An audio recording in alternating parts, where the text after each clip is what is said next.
안녕하십니까. 열린민주당 후보 김의겸입니다. 아마 제가 이렇게 정식 데뷔하는 것은 처음인 것 같습니다. 여러분들에게 다시 한번 인사드리겠습니다. 제가 이렇게 급하게 나온 것은 더불어시민당이 통일 방안과 관련해서 정책을 내놓았기 때문입니다. 그 정책 내용이 조금 전에 언론에 보도가 됐는데 도저히 이해할 수 없는 내용들을 담고 있어서 이 부분에 대해서만큼은 우리가 반드시 짚고 넘어가야겠다. 더불어민주당과 더불어시민당이 열린민주당에 대해서 이러쿵 저러쿵 말을 해도 저희들은 되도록 언급을 자제하고 대응을 삼가해 왔습니다. 하지만 이 문제만큼은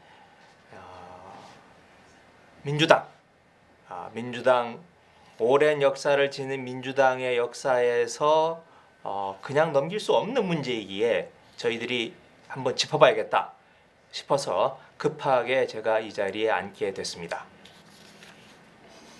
우선 그 내용을 보면 제21대 국회의원 선거에 더불어시민당이 중앙선관위에 내놓은 정책입니다.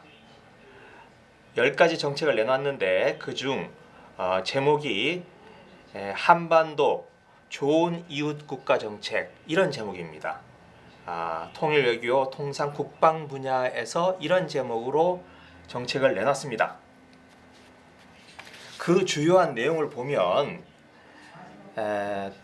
남북관계의 기본 틀을 기존의 민족공동체 통일 방안 김대중 대통령, 노무현 대통령 그리고 지금 우리 문재인 정부가 굳건하게 견지하고 있는 민족공동체 통일 방안과는 달리 한반도 이웃국가라고 하는 정책으로 삼겠다는 겁니다.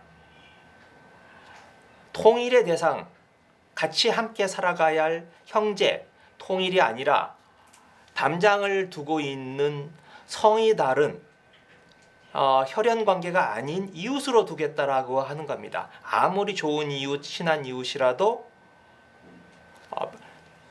통일을 해나가려고 하는 형제와는 전혀 다른 겁니다. 이는 당장 우선 와닿는 게 헌법에 위반됩니다. 우리 헌법 3조는 대한민국의 영토는 한반도와 그 부속도 서로 한다. 이렇게 되어 있습니다. 통일을 결코 포기할 수 없는 우리의 정책으로 삼고 있는 겁니다. 한 번도 이 3조, 헌법 3조가 헌법에서 빠지거나 바뀐 적이 없습니다. 그런데도 이 한반도 이웃국가라고 하는 표현에는 이 3조를 위반을 하는 성격이 다분하다고 생각합니다. 한마디로 북한을 이웃나라로 하자는 건데 이웃나라로는 일본도 있고 중국도 있고 러시아도 있습니다. 우리와 국경을 맞대고 있는 북한을 이들하고 이런 이웃나라들과 같은 등급의 관계로 맺어나가자고 하는 것입니다.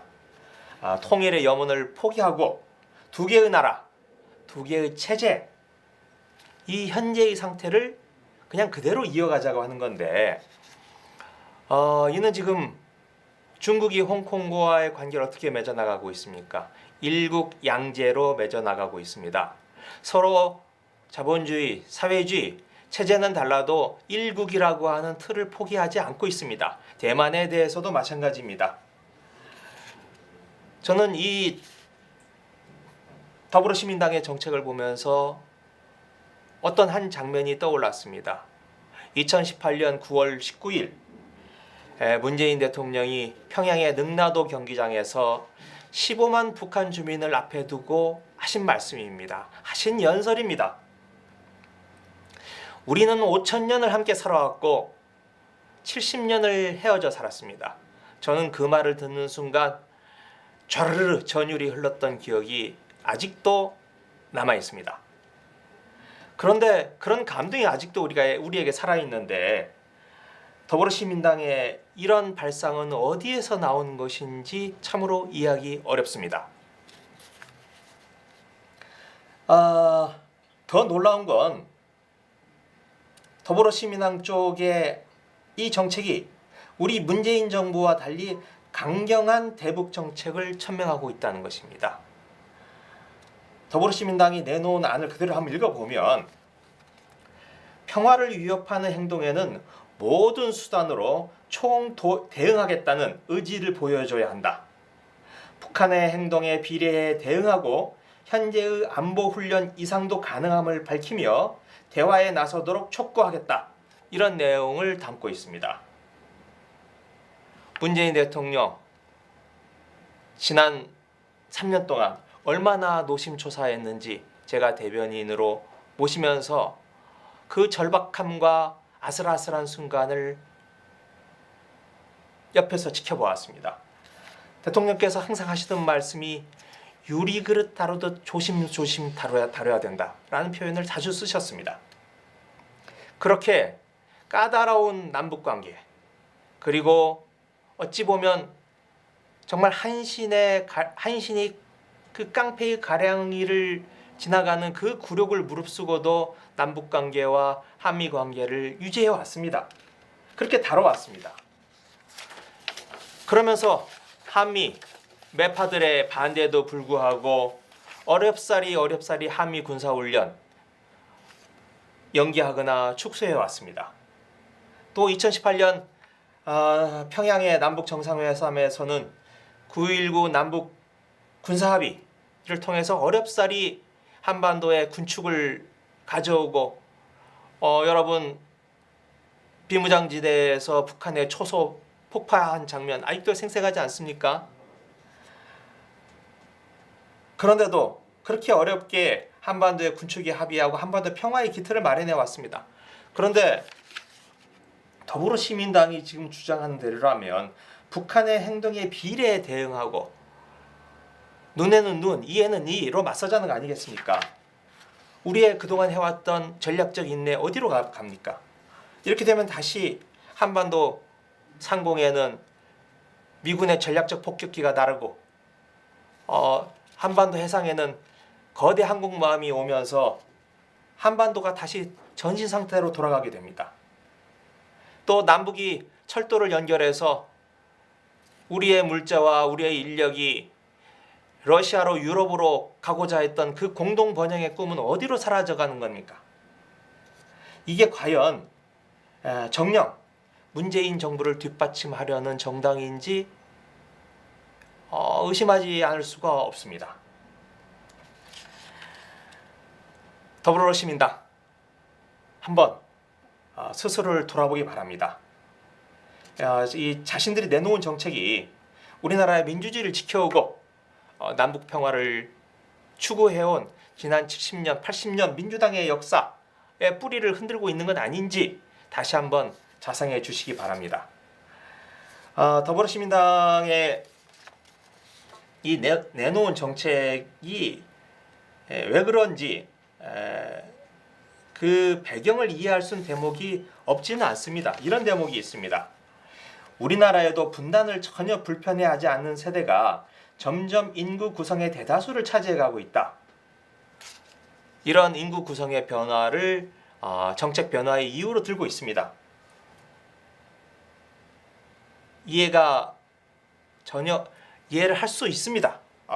하지만 이건 현재 안고 있는 한반도 리스크를 그냥 그대로 가져가자는 겁니다. 지금 김대중, 노무현, 문재인 정부가 추구해왔던 건 뭡니까?